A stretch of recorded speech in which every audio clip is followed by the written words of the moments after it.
Hi everyone. Douglas Macgregor suggests that there is public testimony from a Ukrainian official indicating that he was assassinated.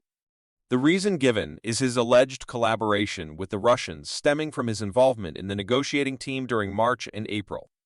According to the official's testimony, the negotiating team had no genuine intention of seeking peace.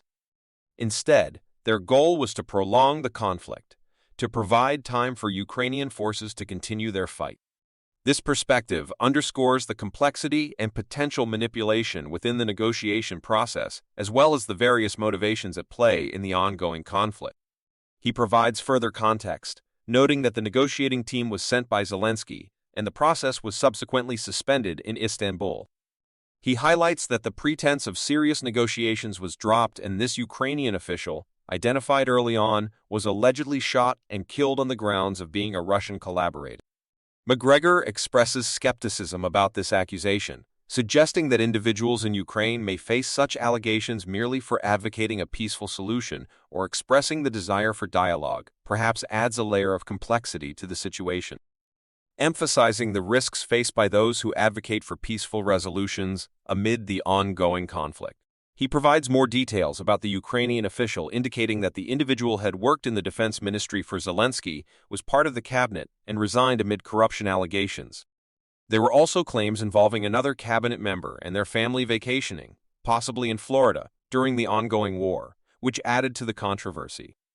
Gregor notes that the resigned individual, Alexei Reznikov, had expressed doubts about Ukraine's ability to win the war with Russia and questioned the nation's survival. Additionally, he mentions another figure, Alexander Soviet, who served as the public affairs officer and media spokesman for the defense ministry. Soviet also resigned and openly expressed skepticism about Ukraine's chances of victory, raising concerns about the country's survival. However, after his surprising resignation, nothing further has been heard from Savage and his fate remains unknown.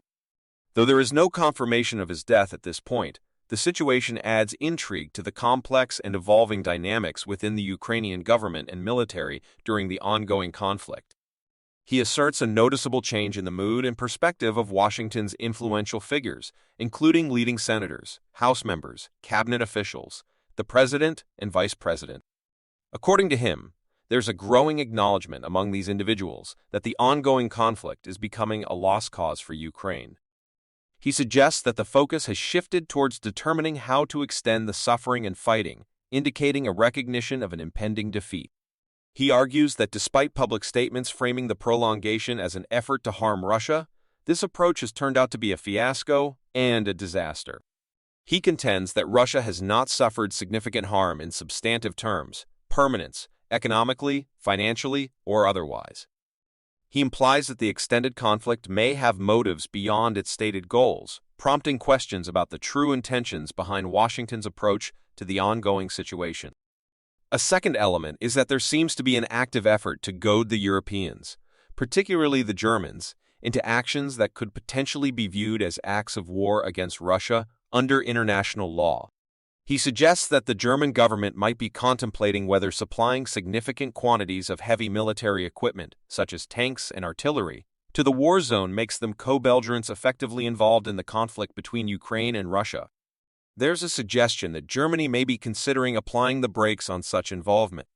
He mentions Scholz, who appears to have put the United States in a challenging position.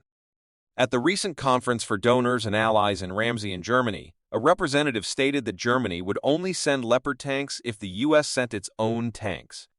This prompts a series of comments from individuals in the Department of Defense, such as Colin Call, Assistant Secretary of Defense in AIDS, who argues that the Monet's high maintenance requirements and is too complex for the Ukrainians, advocating for the Leopard as a better and more user-friendly option. The individual agrees with the assessment but disagrees with the reasons presented by Mr. Carl.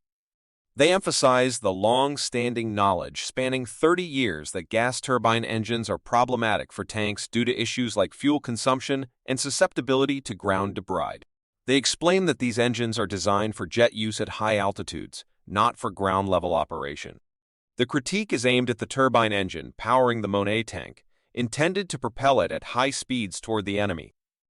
The individual argues that historical needs for tanks didn't necessarily demand high speeds, and the Moen tank faces several problems, not related to the gun or crew, but to the tank as a whole.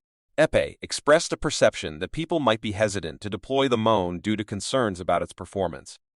Not wanting to be embarrassed, B highlights a recent development where, in an effort to convince Germany to send tanks, President Biden suggested sending 10 Moens, to which Mr. Schultz responded by offering to send 10 Leopards. Despite the exchange appearing childish, he asserts the need to understand the underlying dynamics. The key point emphasized is a lack of confidence in Ukraine's ability to win the war. He alleges that there has been a pattern of misinformation regarding the conflict in Ukraine between Russian and Ukrainian forces. According to he, there has been a tendency to exaggerate Russian losses, downplay Russian challenges, and diminish Ukrainian problems and losses. He suggests that this misinformation is gradually becoming evident, making it increasingly difficult to conceal the truth. The primary assertion is that the proxy war where Ukraine serves as the proxy is being lost. He claims that the Europeans are growing wary of the situation, realizing the potential danger, and questioning how far they should involve themselves. The argument is presented that European nations lack the military-industrial capacity to rapidly produce necessary equipment. He highlights the significant lead time for crucial weapons like the AMRA missile, emphasizing its importance in various air defense systems, including the collaborative effort with Kongsberg for an air defense system with Norwegian involvement.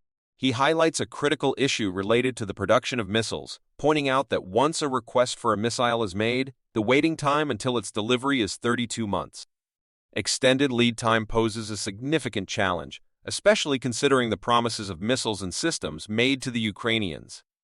He asserts that these promised missiles won't arrive quickly, creating a gap in capabilities. The Germans are mentioned as considering providing the Ukrainians with air defense systems like the Patriot, along with some missiles. However, he argues that even if provided, the missiles will be used rapidly and there will be challenges in replacing them promptly. The central claim is that both Europeans and the United States lack the surge capacity to engage in a major war. Contrasting this with the Russians, who, according to he, operate their factories 24/7 and are not facing shortages. He concludes by characterizing the situation as dangerous, a perspective learned from private conversations with Europeans. He emphasizes the significance of a point by stating that it's crucial because they believe it poses a great danger at present. They recount an interaction with historians who reached out and guided them through a discussion on FDR's actions in the 1930s, allegedly designed to provoke the Japanese into attacking American forces in the Pacific.